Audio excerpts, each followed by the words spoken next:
Olá, está começando a terceira edição do programa Ilume, que debate e questiona assuntos relacionados à educação nas artes, no meio ambiente, na tecnologia, no esporte e também sobre a própria profissão. Juntos nós vamos compreender como esses temas se relacionam nas ações sociais. Não saia daí que o nosso papo começa agora.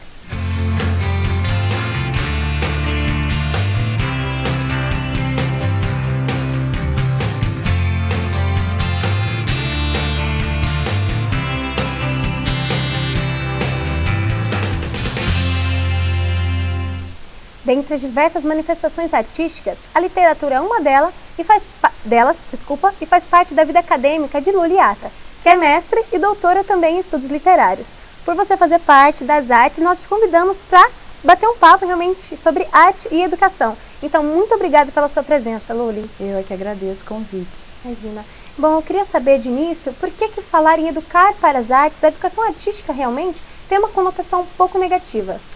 Porque quando a gente diz educar, né, dá um sentido de que a gente está domesticando para as artes, ou que está condicionando uma pessoa a atingir a arte erudita, dita erudita, né? E na verdade a proposta da educação artística, do ensino de artes, não é essa, não é domesticar, não é educar, é propiciar, né, uma experiência, propiciar o conhecimento da percepção, das sensações e do sentimento, né? Esse é o sentido de artes, esse é o sentido, na verdade, da estética, né? Então, a palavra estética, na verdade, vem do grego estese, que o oposto a gente conhece muito bem, anestesia, né? Sim. E anestesia o que é? É falta de sentido, falta de sensação. Da percepção realmente, né? Exato. E as artes estão, na verdade, para ampliar, para sensibilizar as pessoas, para permitir que a percepção esteja aberta. Bom, eu gostaria de saber só um pouquinho em relação também a essa questão da estética, por que mudou-se atualmente, que está associado muito a essa questão de beleza, como ela pode voltar a estar dentro das artes, no sentido do sentimento, da percepção? Bom, as palavras, elas mudam de sentido, né? A cultura é viva, então as palavras se transformam com o passar do tempo. E inicialmente, então, em grego tinha esse sentido, a filosofia, acabou tornando um campo de conhecimento, de estudo próprio da percepção, né? Dos sentidos e das sensações, e que acabou resvalando, indo para o campo do belo, né? E que entra na questão dos estereótipos, né? Exatamente, e aí no mundo atual, não é? A palavra está muito ligada a, por exemplo, né, fazer um tratamento estético. Então, é um tratamento de beleza. E nesse não sentido, interior, né? Sempre exterior. Sempre exterior, infelizmente, né? Infelizmente ou não, né? Claro. Não é uma questão de julgamento, mas é que a gente acaba contemplando apenas um viés e deixa o outro. Sim. Né? E agora, em relação a opiniões, a gente vai abrir espaço para o público participar no nosso quadro Quero Saber, que é uma oportunidade das pessoas fazerem perguntas e tirarem dúvidas sobre o nosso tema de hoje. A primeira pergunta é do Nathan Gama da Costa.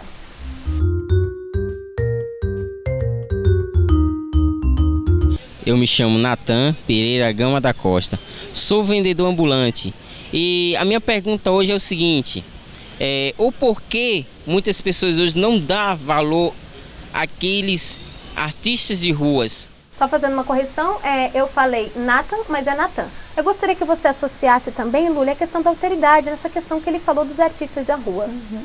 Bom, o artista de rua é aquele produtor cultural que não está inserido num contexto, né, dessa que a gente chamaria de arte institucionalizada, que está nos museus, né, para não dizer erudita, né, para não dizer esse nível de, enfim, cultura, como uma alta cultura ou baixa cultura, mas embora tenha relação com essa distinção, né, porque aquilo que está instituído no museu é cultura. É o bom, né? É o bom, está lá encapsulado, sob holofotes, né? E aquilo que está na periferia, então, é a baixa cultura. A cultura do povo também sempre foi considerada inferior, né? Num processo de industrialização da sociedade, aquela cultura popular que era produzida nos campos, ou mesmo, né, assim, enfim, que a população produzia, ela foi desconsiderada, ela foi deixada de lado. E criou-se a ideia de que, né, assimilar a cultura dita erudita, então a cultura da nobreza, a cultura da burguesia, se conseguiria alguma coisa num mundo liberal, num mundo, enfim, de conquistas. Não é? Ainda mais quando surge a arte de rua, que na década de 70, justamente no momento que a ditadura está inserida na sociedade, sim, né? Acaba marginalizando ainda mais a arte de rua, né? Exato. Então, assim, tem essa distinção. E aí, nesse processo de assimilação, aquilo que era produzido pelo povo, digamos assim, de uma forma bem simplificada, né? Então, as pessoas do campo foram para a cidade. Então, como essas pessoas passaram a lidar nesse contexto social? Aquilo que era produzido pelo povo não era considerado. Sim. Esse povo estava nas ruas, né? Está nas ruas, está praticamente nas periferias. Esse povo produz cultura. E é uma cultura que vai se transformando, que vai se, enfim, dialogando com a cidade, né? De alguma forma. Luli, só te interrompendo, o papo tá bom, mas a gente tem que ir para o rápido intervalo e a gente volta falando com a nossa convidada sobre educação e arte.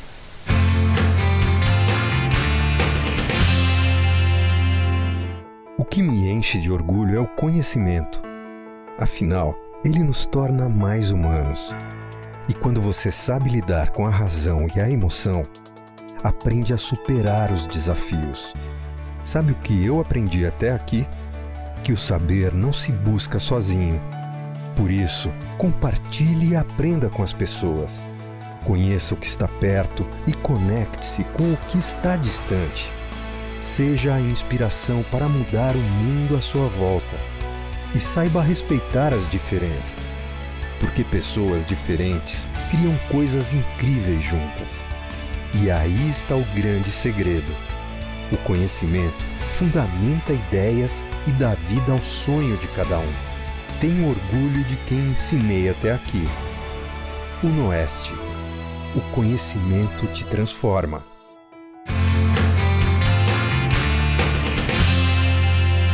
Estamos de volta e o programa de hoje traz como tema a arte e a educação. E a nossa convidada é a Luliata. Luli, antes da gente voltar a conversar um pouquinho, eu gostaria que você assistisse comigo uma reportagem que a gente trata sobre as linguagens artísticas junto à educação. A gente pode ver? Sim. Expressões artísticas estão por toda parte, seja por meio da pintura, da arquitetura, escultura ou da música, expondo a todo momento diferentes formas de ver o mundo. A arte se faz presente na vida humana. Na educação, não é diferente. Levanta a mão aí quem acha que arte, educação e cultura podem andar lado a lado. A arte é uma linguagem simbólica. A educação trabalha no viés dos conteúdos. As duas coisas precisam estar juntas. Um ser não pode ser formado apenas de conteúdos. Ele precisa ser formado pela sensibilidade, pela emoção. Nesse curso de teatro em Presidente Prudente, o diretor Denilson Biguetti ensina professores que levam o que aprendem aqui para as salas de aula. A importância da arte e da cultura no ensino escolar primeiramente assim, é o conhecimento que se tem através da arte e da cultura, que é um conhecimento bem ampliado. E em segundo lugar, eu gosto de dizer o seguinte, que a arte e a cultura humaniza, né? Ela mais do que ensina. E pelo lado das crianças, professor Matheus, no que essa aliança ajuda? Para ensinar algum conteúdo, eu percebo que as crianças mantêm mais a atenção e isso proporciona que a aula seja mais dinâmica e contribua melhor no desenvolvimento dos estudantes. Além de ver o que se encena, é importante ouvir o que se toca. Nessa escola de música, a atenção concentrada dos alunos, o leve tocar dos dedos nas cordas e teclados demonstram que educação com música é muito melhor. Faz parte da nossa história. Você não assiste um filme sem música, você não viaja com um carro sem música. Todos os momentos são marcados por música. Você não casa sem música, né? Então você está sempre colocando a música para marcar aquele seu momento, que é a sua maior música. Todo mundo tem a música da minha vida. Além da música, outras formas de expressão de arte podem ser encontradas, por exemplo, neste Centro Cultural em Presidente Prudente, demonstrando que arte, educação e cultura podem trabalhar juntas para uma educação de qualidade. Que dias com mais arte e cultura estejam por vir, senão, o que seria do mundo? Seria muito chato, seria impossível viver, né? Porque a arte, ela anima o espírito, né? Ela anima a emoção. Nós que estamos dentro da arte, nós a percebemos o tempo inteiro, né? A necessidade dela e o quanto ela é importante hoje no nosso meio. Talvez se tivesse um pouco mais de música, a gente teria um mundo melhor.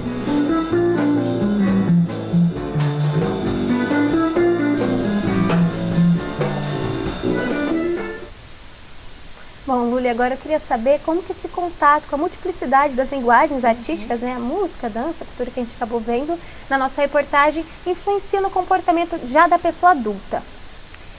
Bom, a educação artística, né, a arte-educação, as artes, enfim, por trabalhar a questão da sensibilidade, das sensações, das percepções, acaba favorecendo aquilo que a gente chama, né, que a Cláudia Costin, numa palestra que teve aqui recentemente, chamou de agilidade cultural, né, que é colocar-se no lugar do outro, e isso tem a ver com alteridade. E percepção, perceber o outro, é saber se colocar no lugar do outro. E tendo essa noção que trabalha, né, essa noção cultural que é trabalhada pelas artes, isso acaba favorecendo e propiciando melhor essa agilidade, né, essa facilidade. Nessa matéria, enfim, nessa reportagem foram trazidas algumas questões importantes, né, que têm a ver com as linguagens, mas falou-se do sentimento, das sensações, de uma metodologia também, então uma metodologia que a própria atividade artística propicia nesse contato educativo. É saber lidar com as diferenças, né? Sim, independente exatamente. de qual seja elas, ela tem que saber lidar, porque Exato. cultura é realmente isso, né? Exato. Então, se isso é trabalhado desde a infância, isso o jovem, a criança, o jovem, o adulto vai carregar para a vida inteira. Eu queria até entrar nessa questão, como que isso pode acontecer? Como que o professor pode propiciar essa experiência da criança, do adolescente, né, mesmo, para passar esse ensino artístico? Sim. A experiência, na verdade, a experiência artística. Uma experiência, né? Então, assim, mais do que o conteúdo, quer dizer, o conteúdo é importante, né? Conhecer, enfim, os diversos momentos históricos da arte, os movimentos, isso é importante, mas a experiência se dá no fazer, né? E para a infância, por exemplo, qual que é o fazer? O fazer está muito ligado à atividade física, a essa descoberta do mundo. Ao tato, né? Ao contato. Então, daí que é interessante trabalhar com materiais que propiciem isso, esse contato. Então, a massa, a argila, que seja biscuit, esse tipo de material é muito bacana para a criança, né? Então, ela já vai trabalhando a coordenação motora, se for um caso, né? Mas a criatividade mesmo. Né? E o conhecimento do material, conhecimento dessa densidade, dessa resistência, do próprio material. E depois, num outro momento, por exemplo, no Fundamental 2, né, a gente tem a faixa etária é de 11 a 15 anos, mais ou menos, né, 11 a 14. É uma faixa etária em que não há mais esse tipo de interesse, né? Pode até haver entre alguns, mas o que a gente tem hoje, né, é a tecnologia, e muitas crianças, até mesmo desde a primeira infância, já têm contato com a tecnologia. Lúlia, sobre a tecnologia, eu queria até abrir mais uma vez o espaço para o Quero Saber, porque essa é uma dúvida de um dos nossos entrevistados, o Felipe Embercis, que a gente pode ver? Sim. Meu nome é Felipe Panis Emberciski, sou desenvolvedor web, e minha pergunta é: como a tecnologia e a arte pode ajudar na educação? Acho que ele já foi bem claro, né? Qual que é a sua dúvida, direto, se você puder nos responder também. Hoje, a arte não se restringe a esses materiais tradicionais, né? A gente tem o que se chama de arte tecnológica ou cyberarte, e falando em cyberarte, significa que não está restrito a um equipamento tecnológico, mas a internet. Então, tem artistas que trabalham num conceito de hacker na internet. Então, quer dizer, o campo de artes não está restrito a esse mundo que a gente conhece, esse mundo odológico que a gente conhece. Não tem como ignorar mais, não né? Tem tá como aí, ignorar. a gente tem que usar. E, no caso, então, voltando ali para o Fundamental 2, né? Esse conhecimento, esse trânsito pela internet, é possível trazer conhecimento sobre a arte que é produzida na rede, a arte que é produzida pelos equipamentos tecnológicos, não é? Para trabalhar o conceito de arte, para trabalhar a percepção por esse outro viés, pelo viés das tecnologias, não é? Então, hoje, todo mundo tem um celular. E o que é que o celular faz? Fotografia, filme, não é? E fora, assim, paralelamente à escola, eu vejo crianças, né, e pré-adolescentes criando vídeos, criando histórias. Animando os próprios desenhos hoje com aplicativos. Desenhos, né? A minha filha, por exemplo, usa o WhatsApp e faz troca de mensagens criando imagens dentro do próprio aplicativo. Assim, como assim? Deixou de ser passivo, né? O aplicativo não permite você né, manipular um desenho, só que ela descobriu como. Não tem, acho que não tem como não descobrir hoje em dia, né? Tem esse ensino ativo, né? Exato, então isso tem que ser trazido, tem que ser trabalhado, e aí apresentando os artistas que trabalham com tecnologia, quer dizer, olha só que bacana, que campo ampliado que a gente tem. Sim. Luli, agora a gente vai para um rápido intervalo de novo e já voltamos.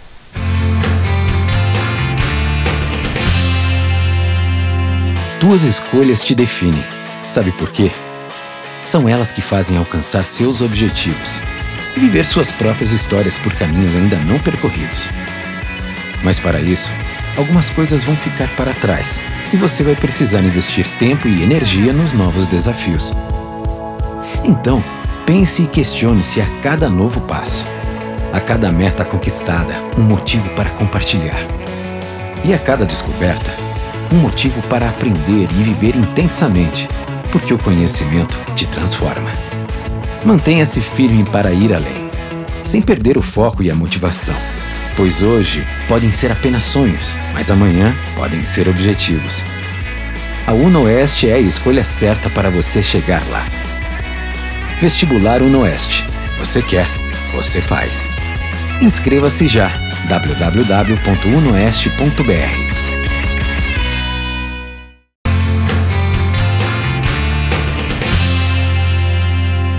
Estamos de volta para o último bloco do nosso bate-papo com a Luli Atta, que é doutora em artes. Luli, mais uma vez a gente traz a participação do público no nosso quadro Quero Saber.